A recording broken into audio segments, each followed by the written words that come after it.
G'day, it's Heath here from pickinglessons.com. Sanan's Reel, such a pretty tune, and in this guitar lesson we're going to take a look at an arrangement that really focuses on the floating technique and the cross-picking technique. So in both part A and part B of the tunes, they're the two techniques we're really focusing on in this arrangement. In a moment, we're going to take a look at part A of the tune here in this lesson, but if you head on over to pickinglessons.com, you'll be able to get yourself a copy of the tablature that we're working through. There'll be a playing along and backing track you can download, plus the second part of this lesson where we take a look at part B and we'll break that down as well. Let's have a look at part A to start with, and we'll have a quick chat about anything that's a little tricky and anything you really need to focus on while we're working on these techniques. Part A, 1, 2, 3, 4.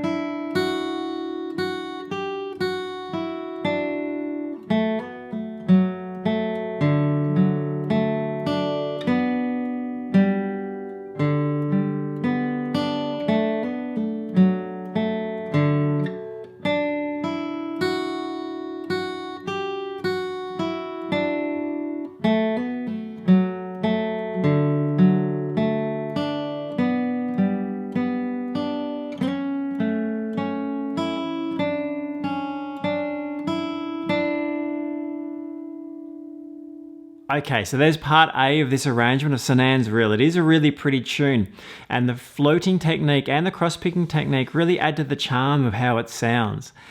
Let's have a brief look at the two techniques and just a couple of little things we need to work on as we do work our way through.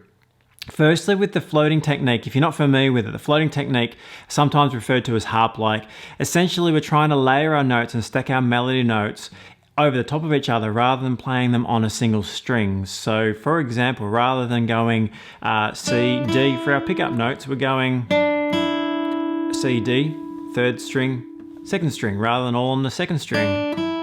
Both ways are fine, but it'll give you a different sound. And so this floating approach, you can hear that these notes are overlaying one another. And that's really what the floating technique's about, is we're trying to layer these notes. It's going to give you a very particular sound. That's how the same little melody would sound in the standard, perhaps, way of playing. In the floating technique, a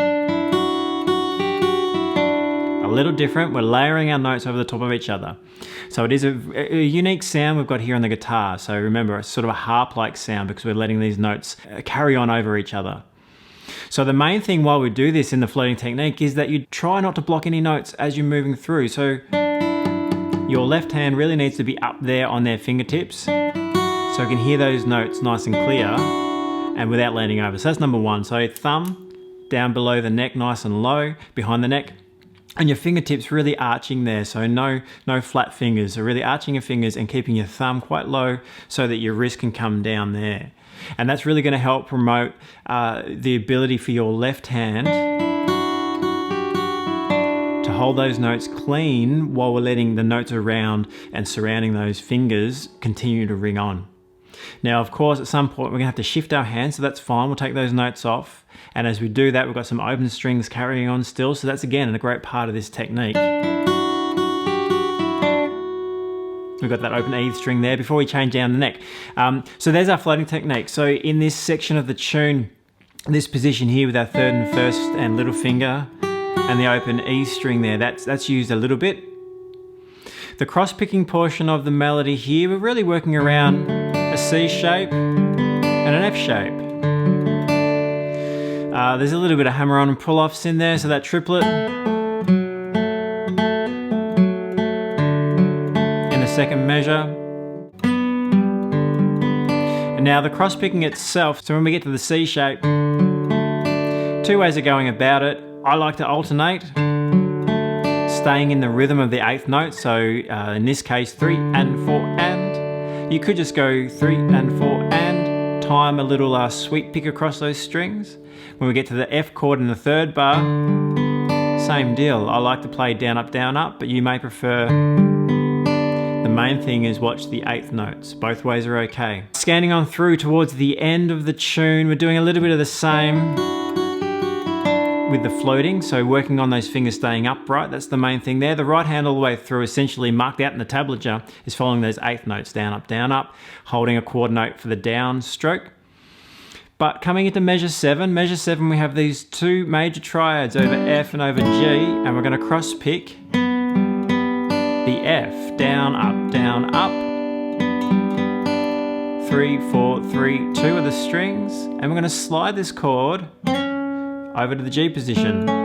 You could slide all the fingers or focus on the second finger, it doesn't really matter. But our melody note is that 4th fret there to kick it off, so you can slide that finger first and then join in the others, or just slide the whole chord. Or just the second finger. And then we finish off with this little floating melody again. So we've got a combination of the two techniques, the floating technique and the cross-picking technique.